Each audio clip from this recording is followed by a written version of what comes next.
J'espère sincèrement que vous allez bien. Cela fait un bon moment, des mois voire des années, que cette idée nous trotte dans la tête. Nous sommes un collectif, un rassemblement d'Algériennes et d'Algériens, des citoyens à part entière, mais aussi des exilés, contraints par les circonstances de quitter notre terre natale. Certains ont connu les barreaux de prison, d'autres ont été broyés par une justice instrumentalisée, piégés dans des procès express, condamnés sans défense ni équité. Et le pire, c'est que nous ne sommes pas quelques cas isolés. Chaque année, d'autres viennent grossir les rangs des exilés, fuyant la répression, fuyant l'injustice, abandonnant derrière eux des parents, parfois des enfants, des souvenirs, des biens, toute une existence. Tout cela juste pour espérer un peu de paix, de sécurité, loin de l'étau qui se resserre chaque jour davantage en Algérie. Pendant longtemps, on a tourné autour du pot. Oui, nous, un groupe d'Algériens et d'Algériennes dispersés dans l'exil, on a douté, on a reculé, on a repoussé l'échéance. Depuis 2022, peut-être même avant, cette idée nous hantait, mais on n'a jamais trouvé le moment juste. Ou peut-être n'a-t-on simplement pas eu le cran ou la clarté d'esprit nécessaire pour se lancer. Et puis soudain, le 11 janvier, tout a basculé. C'est Abdelmadjid Tebboune, président en exercice, qui a appuyé sur le bouton. Lors d'un conseil des ministres, dans une sortie officielle bien médiatisée, il a tendu la main, ou du moins il en a donné l'illusion, à tous les Algériens en irrégularité, à ceux qui ont fui la répression, les poursuites injustes ou les accusations de troubles à l'ordre public et d'atteinte à la sacro-sainte opinion. Il les a invités à rentrer. Chez eux, disait-il. Chez nous, donc. Alors voilà, le président a parlé et dans sa grande sagesse, il a dégainé un mot qui claque. Harraga. Eh bien non, monsieur. Nous ne sommes pas des clandestins partis à l'aventure sur des rafiaux de fortune. Nous sommes des résidents. Oui, résidents. Certains ont le statut de réfugiés politiques, d'autres sont demandeurs d'asile et beaucoup vivent légalement en France, au Canada ou ailleurs en Europe. On n'a pas traversé les frontières en catimini. On a fui un système arbitraire. Et c'est bien ce mot-là qu'il faut retenir. Arbitraire. Ce n'est pas une lubie, c'est notre réalité. Alors quand cet appel du 11 janvier est tombé, on s'est demandé, est-ce que ça nous concerne? Officiellement, peut-être pas. Peut-être visait-il uniquement ceux qui vivent hors des clous et qui s'indignent à coups de vidéo sur les réseaux sociaux. Mais nous aussi, on est loin de chez nous. Nous aussi, on vit un exil lourd, pesant, douloureux. Et nous aussi, on est les enfants oubliés de l'injustice. Comme tant d'autres que l'on étiquette Harraga parce qu'ils ont fui une convocation judiciaire ou une simple accusation d'avoir pensé autrement, nous aussi on a goûté à l'amertume de l'injustice. Pas besoin d'avoir traversé la mer pour être marqué par l'exil. Le 11 janvier, l'appel lancé par Abdelmadjid Tebboune a été le déclic. Non, pas pour faire nos valises, mais pour bâtir quelque chose de concret. Une structure, une voie, un refuge. C'est ainsi qu'est née l'idée de créer une association, et pas n'importe laquelle. L'Association des victimes de la persécution, de l'injustice, de la Hogra et de la dictature en Algérie. Le nom est long, oui, mais chaque mot compte. Ce projet, ce n'est pas un coup de com'. Il n'est pas là pour faire du buzz ou récolter des vues. Ce n'est ni une lubie, ni un caprice de l'instant. On est sérieux, on est organisé. Un groupe est déjà en marche, pas juste pour se plaindre, mais pour fédérer. Une locomotive. Voilà ce qu'on veut être. Une force qui tire vers l'avant. Et cette structure visera à rassembler, réellement, tous ceux et celles, jeunes ou âgés, hommes ou femmes, qui ont vu leur vie brisée par un jugement expédié, une peine arbitraire, ou tout simplement par une liberté qu'on leur a arrachée sans justification. Alors soyons clairs. Cette fameuse association, de quoi s'agira-t-il exactement? Pour comprendre, il faut remonter à la racine du problème. Depuis la fin du Irak, ce mouvement populaire qui portait l'espoir d'un renouveau, l'Algérie s'est enlisée dans un régime verrouillé, piloté par Abdelmadjid Tebboune. On ne chipotera pas sur les quelques jours de décembre 2019, Appelons un chat, depuis janvier 2020, cela fait 6 ans qu'il tient les rênes du pays. Et en 6 ans, quel est le bilan? Une justice transformée en arme politique, des arrestations à la chaîne, des citoyens jetés derrière les barreaux pour avoir parlé, pensé, critiqué. Oui, dans l'Algérie de Tebboune, on ne va pas en prison pour un crime, mais pour une opinion. On purge une peine parce qu'on dérange, parce qu'on déplaît à un décideur ou à un général. La machine judiciaire, elle exécute, parfois au bout d'un simple coup de fil venu d'en haut. Pas besoin de preuves, juste une volonté politique. Voilà dans quel contexte cette association voit le jour, pour répondre à ce naufrage de l'état de droit, à cette dérive où l'injustice est devenue règle. Des persécutions, il y en a eu, de la répression à la pelle. Et dans cette avalanche de brutalité étatique, les victimes se comptent par centaines. Qui sont-elles? Les visages sont multiples. Des militants du Irak bâillonnés, des opposants réduits au silence, des journalistes indépendants, oui, j'en fais partie, traqués comme des criminels. On parle aussi de figures de la société civile, de défenseurs des droits humains, d'anciens cadres de la Ligue algérienne des droits de l'homme, dissoutes, évidemment, parce qu'on ne dissout jamais assez ce qui dérange. Et ce n'est pas tout. Il y a aussi ces citoyens lambda, manifestants pacifiques ou simples voix libres, qui ont fini en prison ferme, qui vivent sous la menace d'un mandat d'arrêt, local ou international, ou qui se retrouvent interdits de quitter le territoire, comme Amir Bouarouj, visé par une ISTN. D'autres encore ont été traînés dans la boue, accusés à tort, diabolisés sans relâche, tout ça parce qu'ils ont osé rêver de liberté. Oui, cette catégorie de victimes est bien réelle, et elle est vaste, très vaste. Encore et toujours les mêmes profils dans le viseur. Journalistes indépendants, figures de l'opposition, militants du HAK, activistes engagés, penseurs, écrivains et artistes, défenseurs des droits humains, syndicalistes, membres actifs de la société civile, tous victimes désignées d'un système qui ne tolère ni critique ni nuance. Voilà les cibles favorites de la répression politique made in Algérie. Mais attention, le rouleau compresseur du pouvoir n'a pas écrasé que les voix contestataires. Non, le monstre bureaucratique s'est attaqué à d'autres, bien loin des projecteurs. Prenez les hommes d'affaires, par exemple. Beaucoup ont été accusés de blanchiment d'argent à la va-vite sans qu'on ne leur accorde un semblant de justice. Des procès torchés à la hâte où la présomption d'innocence a été jetée aux oubliettes. Aucune preuve solide, aucun dossier étayé et surtout, aucune chance pour eux de se défendre dignement. Leurs arguments? Ignorés. Les documents qu'ils voulaient fournir à la justice pour laver leur nom? Totalement passés sous silence. On les a condamnés sans même leur laisser l'opportunité d'ouvrir la bouche. Ce sont sans aucun doute des victimes. Prenons un exemple frappant. Saïda Arza. Femme d'affaires, candidate déclarée à la présidentielle anticipée de septembre 2024 et surtout coupable visiblement d'avoir eu l'audace de vouloir défier un second mandat de M. Tebboune. Résultat, direction prison. Pas pour un crime, non, mais pour avoir osé exister politiquement. Et elle n'est pas seule. D'autres entrepreneurs exilés aujourd'hui ont dû fuir la tempête judiciaire algérienne. Leur tort? Avoir été dans le viseur fiscal, accusé à la chaîne, transfert illégal de devises, enrichissement douteux, détournement de prêts bancaires. Les chefs d'inculpation pleuvent, mais les procès, eux, ne suivent aucune règle du jeu équitable. Leurs avocats, souvent empêchés de plaider. Leurs arguments? Tout simplement ignorés. Leur version des faits? Jamais entendue. Et pendant ce temps, leurs biens sont saisis, leurs noms salis, leur innocence piétinée. On parle ici de condamnations sans preuve tangible reposant sur des récits trafiqués ou des décisions prises sur un simple coup de tête. C'est ça la justice? Il y a des hommes d'affaires qui ont payé cher, très cher. Certains parce qu'ils avaient eu l'audace de soutenir Bouteflika à l'époque, ce qui aujourd'hui vaut presque une excommunication. D'autres parce qu'ils ne se sont pas alignés sur la ligne directe des conseillers de Tebboune.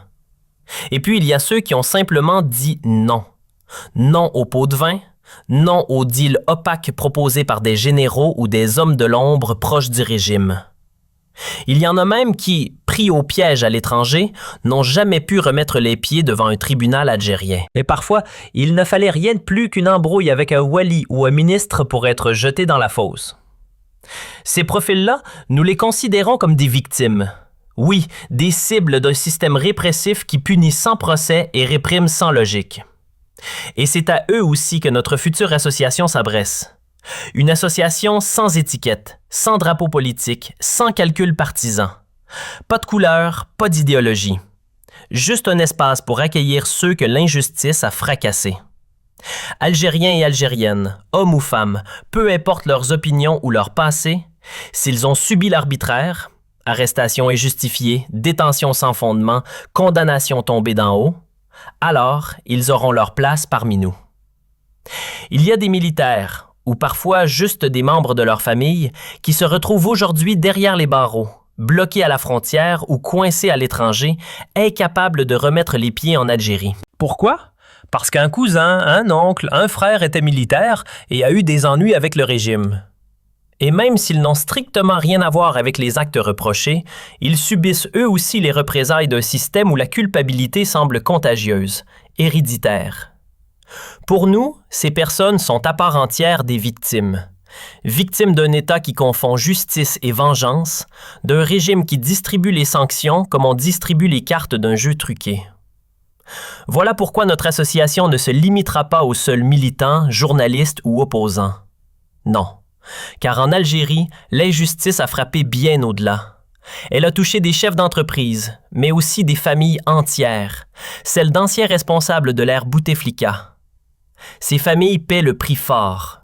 Interdiction de voyager, licenciement abusif, exclusion de la fonction publique, retrait de passeport, musellement pur et simple. Et pour couronner le tout, aucun procès digne de ce nom. Juste des procédures bâclées, expéditives, où les preuves brillent par leur absence. Pour nous, ces gens-là, oui, eux aussi, ont toute leur place dans notre combat. Notre porte leur est grande ouverte. Autrement dit, notre association ne sera pas unidirectionnelle ni enfermée dans une case. Pourquoi? Parce que la répression en Algérie, elle, ne s'est jamais contentée d'une seule cible. Elle a frappé dans tous les sens, sur tous les fronts, à tous les niveaux. Et puisque l'arbitraire est multiforme, notre réponse se doit de l'être aussi. On ne fera aucune sélection sur l'étiquette, ni sur la religion, ni sur les idées, ni sur l'origine. Tous les Algériens, je dis bien tous, qui ont été victimes d'abus, trouveront une place ici. Islamistes, laïcs, berbéristes, arabophones, personne n'a été épargné par la machine répressive. Aucun courant n'a été épargné, aucune voix, aucun accent. Prenons le cas des militants du MAC, ceux qui n'ont jamais levé une pierre, jamais mis le feu à un pneu, jamais bloqué une rue. Et pourtant, ils sont poursuivis. Leurs familles, parfois totalement étrangères à toute activité politique, subissent l'exil forcé. Même chose pour certains membres de l'UMA, qui n'ont jamais commis d'actes violents, mais qui se retrouvent avec des peines de prison tombées du ciel, ou bien des mandats d'arrêt internationaux, sans preuve, sans justice, sans respect de la présomption d'innocence. Ces gens-là, nous les accueillerons, et nous les défendrons, parce que l'injustice n'a pas de couleur, et notre engagement non plus. Qu'ils soient de gauche, de droite, islamistes, libéraux ou même royalistes fictifs, peu importe. L'idéologie, on s'en fiche. Le nom, la tête, la tendance politique, ce n'est pas ce qui nous intéresse. Ce qui compte, c'est une seule question. Cette Algérienne ou cet Algérien a-t-il vu ses droits fondamentaux être piétinés? Sa liberté de penser, de s'exprimer, de vivre dignement a-t-elle été violée? Si la réponse est oui, alors c'est notre combat. Notre association ne sera pas un simple slogan. Elle aura une équipe juridique solide, des avocats déjà prêts à se mobiliser, des permanences pour écouter, conseiller, défendre. Nous évaluerons chaque dossier avec sérieux. Bien sûr, qu'on soit clair, les personnes impliquées dans des affaires de corruption massive, de crimes graves ou d'abus insoutenables ne seront pas acceptées. Ce qu'on veut défendre, ce sont les vraies victimes. Celles qui ont été envoyées en prison sans preuve, jugées sans procès équitable, diabolisées sans pouvoir se défendre. Celles qui ont été broyées par un système pour des raisons personnelles ou politiques. Et peu importe leur passé, qu'ils aient été militaires, civils, opposants ou même anciens soutiens du régime Bouteflika, s'ils ont été écrasés par la machine répressive de Tebboune, intimidés, traqués, exilés, alors ils ont leur place parmi nous. Notre mission n'est pas de faire tomber un régime ou de lancer une croisade politique. On ne veut pas entrer en guerre avec le pouvoir, ni jouer au jeu de la provocation. Ce qu'on réclame est simple. La vérité, la justice, des réparations morales et surtout la possibilité de rentrer chez nous sans peur. Nous sommes nombreux, dispersés, exilés malgré nous. Et puisque le président Tebboune a lui-même ouvert la porte à une régularisation pour ceux qui ont fui la persécution, eh bien nous sommes là, prêts à parler, prêts à revenir. Mais pas dans le silence, pas sans justice. Voilà, c'est le moment. L'occasion est là et cette fois, on ne va pas la laisser passer. On prend nos responsabilités et on fonce. Une association verra le jour. Une vraie, pas une coquille vide. Une structure portée par des Algériens exilés, déterminés à revendiquer ce qui leur a été arraché. La justice, la reconnaissance et le droit de retrouver leur terre natale dans la paix et la sécurité. Mais qu'on soit clair, on ne vient pas défendre n'importe qui. Ce n'est pas un refuge pour les criminels. Ce que nous construisons, c'est un espace pour les innocents que la justice a piétiné. Pour celles et ceux à qui on a volé la présomption d'innocence. On va examiner chaque cas avec rigueur, trier, analyser. Et déjà autour de nous, il y a un noyau dur. Des femmes et des hommes qui ont été broyés par un système sans preuve, sans équité, sans procédure digne de ce nom. On parle de jugements expédiés à la chaîne, de dossiers bâclés, sans enquête sérieuse, sans droit à se défendre, sans audition digne de ce nom. Des gens expulsés de leur propre pays au nom d'une justice instrumentalisée. Et nous, on dit stop. Cette association, c'est leur voix. Et bientôt, la nôtre aussi. C'est tout ce qu'on réclame, ni plus ni moins. Être reconnus pour ce que nous sommes, pas des délinquants, pas des bandits. On n'a pas du sang sur les mains, on n'a vidé aucune caisse publique, on n'a pas vendu notre pays. Et pourtant, cela fait presque 6 ans que certains d'entre nous vivent coincés hors d'Algérie, exilés par la force des choses. Pourquoi? Parce qu'on a osé penser autrement, parce qu'on a dit non, parce qu'on a déplu à un ministre, à un proche du président ou à tout un système qui ne tolère aucune voix discordante. Voilà pourquoi cette association est née. Peut-être qu'un jour, elle deviendra une fondation. Mais pour l'instant, c'est un collectif, un front uni de ceux que la dictature a tenté de faire taire. Pourquoi cette démarche? Parce qu'il est temps de dire les choses. Clairement, sans détour. Il est temps de briser les clichés et les étiquettes. Non, les exilés algériens ne sont pas tous des clandestins. Non, nous ne sommes pas des éléments nuisibles, ni des opposants perdus dans leurs illusions, ni des moutons noirs qu'il faudrait cacher. Nous sommes les enfants de cette nation, les produits d'un pays qu'on aime profondément et qui nous a tourné le dos. On a été punis non pas pour ce qu'on a fait, mais pour ce qu'on représente. Une voix libre, un regard critique, un esprit indomptable. On a été frappé par l'arbitraire. Il faut appeler les choses par leur nom. Ce que nous avons vécu, c'est un abus de pouvoir pur et dur. Et pourtant, la Constitution algérienne garantit la liberté d'expression. Les lois protègent le droit au journalisme indépendant. Alors, pourquoi faire du journalisme serait un crime? Depuis quand être membre du HAK est passible d'exil? Être un opposant pacifique mérite-t-il la prison? Est-ce que réussir honnêtement en affaires fait de vous un criminel? Est-ce qu'avoir un parent emprisonné dans l'armée suffit à faire de vous un coupable? Être un ancien cadre du régime Bouteflika, c'est une faute? Non. Rien de tout ça n'est un crime. Et la liste de ces absurdités est longue, bien trop longue. Et la liste est loin d'être close. Prenez ce militaire, par exemple, qui a tourné le dos à sa hiérarchie parce qu'on lui ordonnait de trahir ses principes. Il a préféré l'exil à l'obéissance aveugle. Est-ce que cela fait de lui un criminel? Absolument pas. C'est pour ces hommes et ces femmes qui ont été réduits au silence, salis dans l'ombre, effacés de l'espace public, parfois même traités comme des parias, que nous voulons créer une structure digne, transparente, intègre. On veut porter la voix de ceux que l'on a voulu effacer. Trop longtemps, ils ont été insultés, caricaturés, traités de traîtres sans le moindre procès. On nous accuse, alors qu'on vienne avec des preuves. On nous insulte, qu'on le démontre. Car jusqu'ici, ce ne sont que des mots jetés au vent. Rien de concret, rien de réel.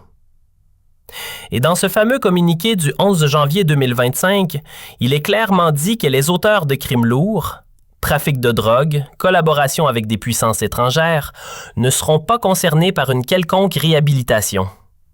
Parfait. On n'a pas mis les pieds dans un cartel, on n'a pas trafiqué d'armes, on n'a jamais travaillé pour une intelligence étrangère. La vérité, c'est qu'on n'a rien fait. Absolument rien. Et personne n'est capable de prouver le contraire. Alors qu'on cesse de nous salir. Maintenant, on prend la parole. Là où nous vivons aujourd'hui, en exil, nous ne sommes pas des parias.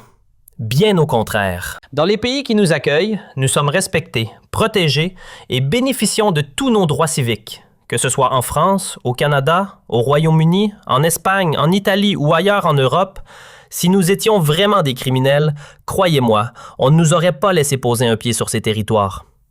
Soyons clairs, jamais nous n'ouvrirons les portes de notre association à quelqu'un qui a été condamné pour des actes délictueux ou pour des comportements immoraux dans son pays d'accueil. Ce que nous incarnons, c'est l'exemplarité. Parce que si j'étais trafiquant d'armes ou agent infiltré d'une puissance étrangère, je doute fortement que les autorités françaises m'accorderaient le droit de résider ici librement. Et c'est pareil pour les autres exilés algériens. Ceux qui, comme nous, ont fui la dictature et non la justice. Nous ne sommes pas des hors-la-loi. Nous sommes des femmes et des hommes libres, dignes, debout. Des Algériens à qui on a volé leur honneur. Et aujourd'hui, il est temps de le récupérer. Ce qui a été souillé doit être réparé. Et cette réparation commence par la reconnaissance. Alors Abdelmajid tend la main? Très bien. Nous, on tend la parole. Pas dans la colère, mais dans la clarté. Pas dans la vengeance, mais avec dignité. Notre réponse? Organisée, structurée, assumée. Oui, notre association verra le jour. Et oui, nous irons parler avec les autorités algériennes. Pas pour supplier, pour exiger. Exiger ce qui nous revient de droit. La vérité, la justice, la réhabilitation et des réparations. Pas en dinars, non.